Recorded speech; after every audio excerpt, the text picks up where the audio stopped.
Retirement Tips Radio is brought to you by Business RadioX, the voice of business in your community.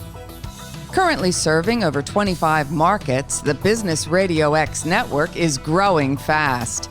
We're teaming up with retired execs and established entrepreneurs to support and celebrate local business leaders. If you'd like to make additional income while making a difference, discover more at brxteam.com. Now, here's your host. Lee Cantor here, another episode of Retirement Tips Radio, and this is going to be a good one. Today we have with us Eric Rodriguez with WealthBuilders. Welcome, Eric. Thank you. Thank you for having me. Well, before we get too far into things, tell us about WealthBuilders. How are you serving folks? Yeah, so WealthBuilders is a virtual fee-only wealth management company, and we focus on comprehensive financial planning and investment management. So now, how'd you get into this line of work? Well, it's an interesting question. I grew up in a household where, money was always an emotional topic, and it caused a lot of pain. And, I wasn't ever taught basic financial fundamentals or how to build wealth. So it led me to a career here in financial services. And that was my initial motivation, is I just wanted to learn about personal finance and be an expert. So now in your work, do you target a certain group of people? Do you serve a certain group of people, or are you kind of open for business for anybody?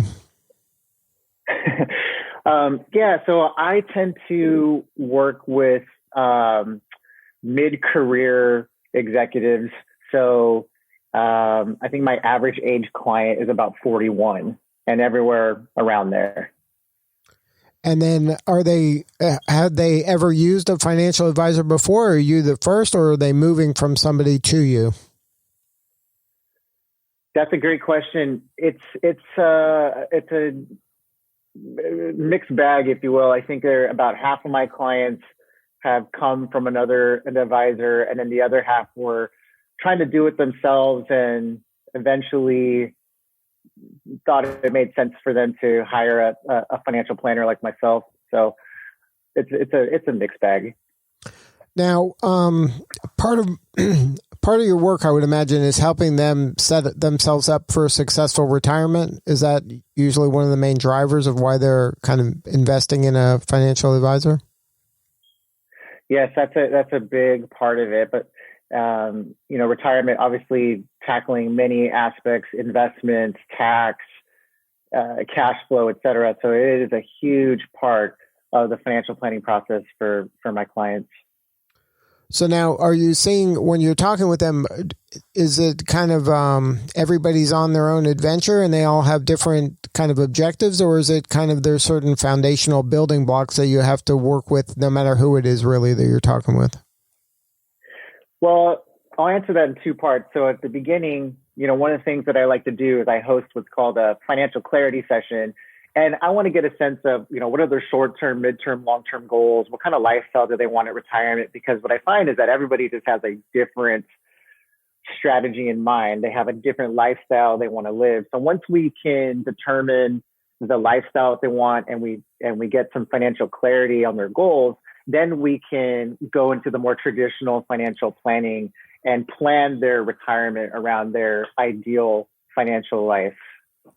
So now, when you're doing that kind of work and you're kind of getting to their big why behind, what's driving them and what kind of outcome they desire, does anything kind of ever bubble up where it goes off into a way that maybe they didn't anticipate? Like maybe they thought, oh, well, I want to go out and live on the beach, and that's going to be my life, play golf every day. And then, you work with them, and then it comes time to do that, and they realize, hey, this isn't what I thought it would be, and they got to make some adjustments.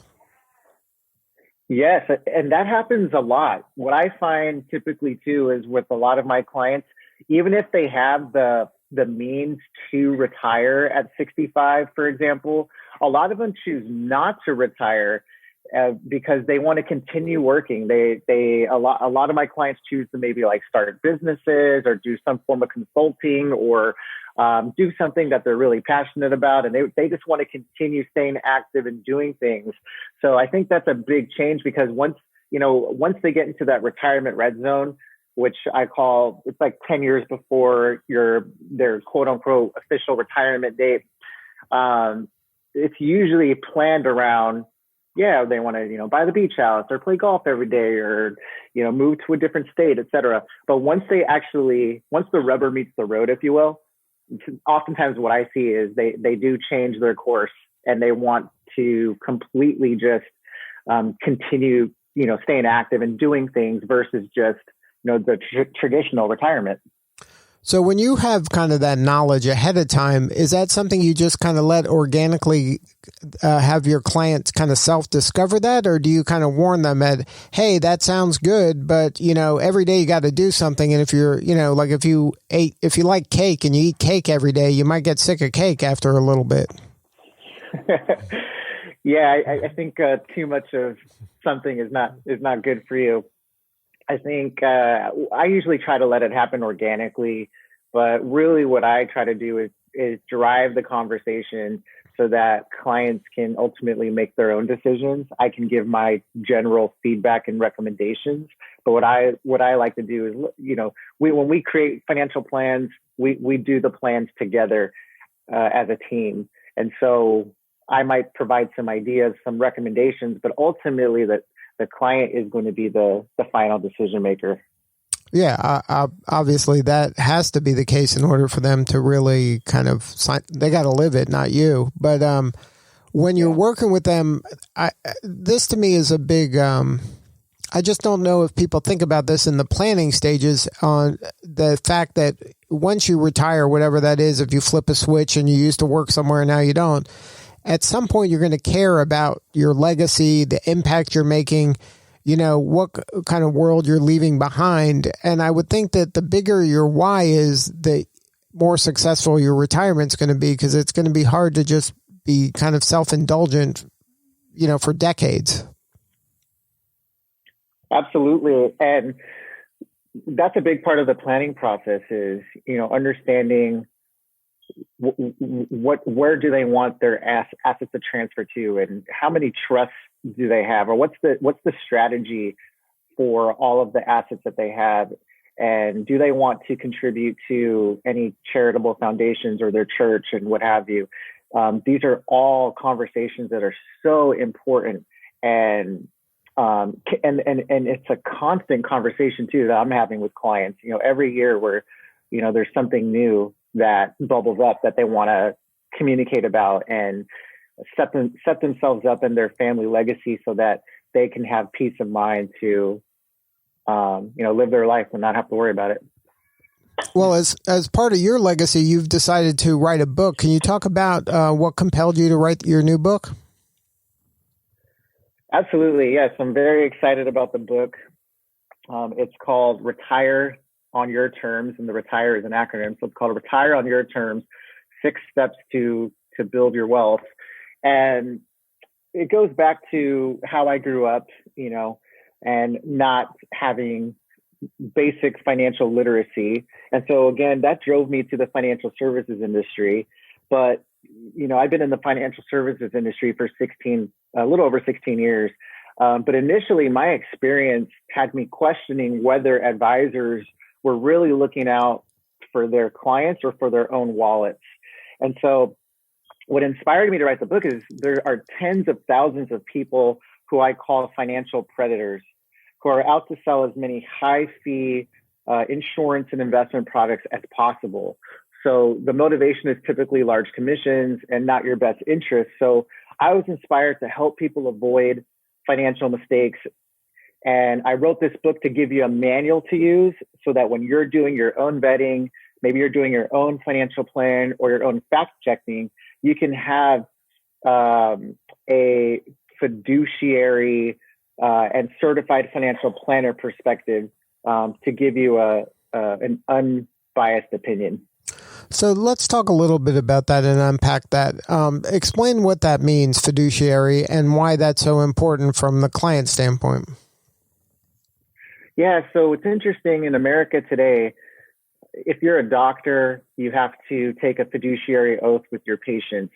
You have to legally do what's in your best interest. Same if you're a lawyer. But yet in the financial services industry, there are many advisors that are not upheld to that standard of care. An advisor does not have to recommend something that is in your best interest, which sounds pretty ridiculous. They just have to recommend what is suitable at the time of the sale. So just because an investment product is suitable for you at this moment in time, it doesn't necessarily mean it's in your best interest. So there's a very small percentage of advisors out there that are called fiduciaries. And what we do is we take the oath to put your life, your goals, your best interest before ours. And we are legally bound to do what's in your best interest. And then the majority, though, the threshold is suitable. Yes, I would say, I don't have the actual stat, but I would say, well over 3/4 of advisors in America today, and there's, hundreds of thousands of advisors, are working with the suitability standard of care with clients versus the fiduciary. Now, is there any clues or that a client can know if their advisor has that suitability standard as opposed to fiduciary? Like, I would imagine if you're fiduciary, you're going loud and proud about that. You're telling the world. That's absolutely right. I think a fiduciary, what you're going to find that they're going to be more transparent with how they get compensated. So for example, with me, I'm a fee-only advisor. So I only get paid by clients directly. I don't receive commissions to sell certain financial products. I don't get kickbacks from other companies. It's clear, it's transparent, and the client gets billed directly. Or we bill the client directly, just like how you would pay a lawyer or like an accountant to do your taxes. Versus somebody that may be on the suitability side, they're probably working more off a commission base. So they're getting commissions for selling mutual funds or annuities or life insurance or what have you. And that's how they get paid. And not necessarily saying that is bad, but I just think there's a lot of bad apples out there that have kind of spoiled it for the bunch. And they've taken advantage of a lot of people, with that standard of care versus the fiduciary. So now, how does it work when they say, oh, I only get like 1% of the assets that I'm under management? Like, does that mean it's fiduciary or does that mean it's using the suitability standard? Yeah, that's a great question. It's typically fiduciary because you're working like on a fee only capacity. So you might be getting 1% of the assets that you manage. However, it's you share in the gains and you share in the losses. So an advisor that's charging 1% on assets, if the market tanks, their 1% is tied to the client's account, versus somebody that is on a commission base. There really is no vested interest to keep a long-term relationship, because you might sell a product that gives you a huge commission and you can't sell anything to that client for 10 or 15 years. So if the market tanks, it's really no skin off your back because you've already got your compensation, you got paid. And unfortunately that's how the industry works today, versus somebody that's a fee only advisor. They're going to stay engaged typically through the entire process because, they only get paid if clients stay on the books and if they provide great service. Right. And that way their incentives are aligned. Exactly. So now, in the book, you kind of walk them through some of that, because that to me is a big thing. And I don't think a lot of people are knowledgeable enough to discern which is which when they're dealing with an advisor, because I don't think advisors are going out of their way if they are, using the suitability standard, they're not going out of their way to let them know that there's a lack of transparency there. Do you feel that way as well? I 100% do, 100%. And, that was a big reason why I decided to write the book, is because I wanted people to have a second opinion. Even if we can't work together directly, I wanted to be able to give you this manual so that if you are getting pitched a product, or you are in the process with what I call one of these financial predators who might be a nice person, but it's going to give you some really good information and data that you can use to ask the right questions. And I even have in the book, the 10 questions you should ask before hiring an advisor. And one of those questions is, how do you get paid? And are you a fiduciary or not? And I think some of these questions can really save families a lot of heartache and save them some financial anxiety, down the road. Right, because one of the kind of repercussions, if they are kind of commission based, is those fees are going to eat away at your returns, and every percent, it starts adding up. You start compounding that over 20, 30 years, and that's a big chunk of returns you might have had if you had a different relationship. That's absolutely right. So now, how does somebody get a hold of the book? Yeah, so you can find me on Amazon. So you can put in the title of the book. So it's Retire on Your Terms: 6 Steps to Build Your Wealth. You could also search me, Eric Rodriguez, CFP, which stands for Certified Financial Planner. That'd be the easiest way. Or you could just go to my website, www.wealthb.com. And then on your website, there's a lot of resources, right? Not obviously the book's there, but you also have a blog, and you have a lot of thought leadership about your services and kind of financial advising in general, right? Yes, there's a blog, and also a link to a financial literacy podcast I have. It's called the Avocado Toast Podcast. It's more tailored for Henry's, the acronym for high earners, but you're not rich yet, and millennials. So we're doing our best to also be really active on social media, whether that be on Facebook, LinkedIn, Instagram. You can find me there too. And there's a lot of links there. And, like they say, when it comes to wealth building, if you're a young person, the best time to start, it was 20 years ago, and the next best time is today. So, yeah, absolutely. You want to use the power of compounding interest to your advantage. So the sooner you can start, the better you're going to be off. That's right. That's a lesson. It seems like you're not making any progress, but believe me, that thing works every time. Yeah, I mean, it's so funny. I was talking to a friend of mine about this, and just an extra $100 a month into a retirement account will make such a difference 10, 15 years down the road. Right, but delaying gratification is not a superpower of many young people. It's not, and that's a big reason why a lot of millennials are struggling right now. So I'm hoping to instill some knowledge and provide some good information so that folks can take advantage of their wealth building years. Right. Absolutely. Well, it's always important to have good advisors on your side, because you need people to protect you from yourself, and to just instill those kind of habits and practices that can work in the background while you're doing what you do. Let the experts do the stuff that they need to do to help you. And it's hard to find the right partners, and it sounds like you're doing some good work, Eric. Congratulations.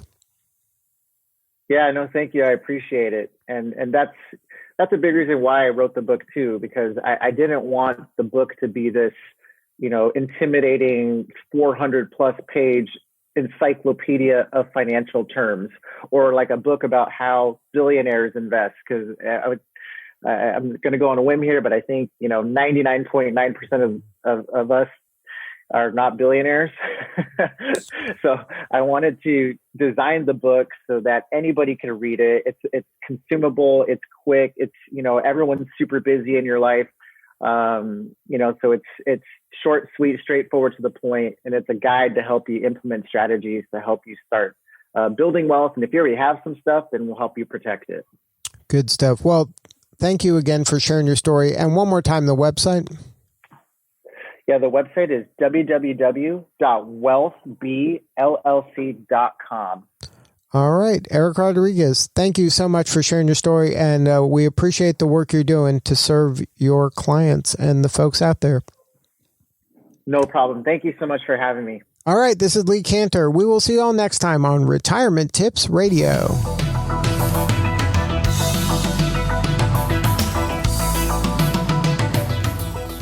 Retirement Tips Radio is brought to you by Business RadioX, the voice of business in your community.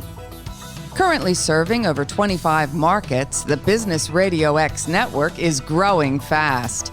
We're teaming up with retired execs and established entrepreneurs to support and celebrate local business leaders. If you'd like to make additional income while making a difference, discover more at brxteam.com.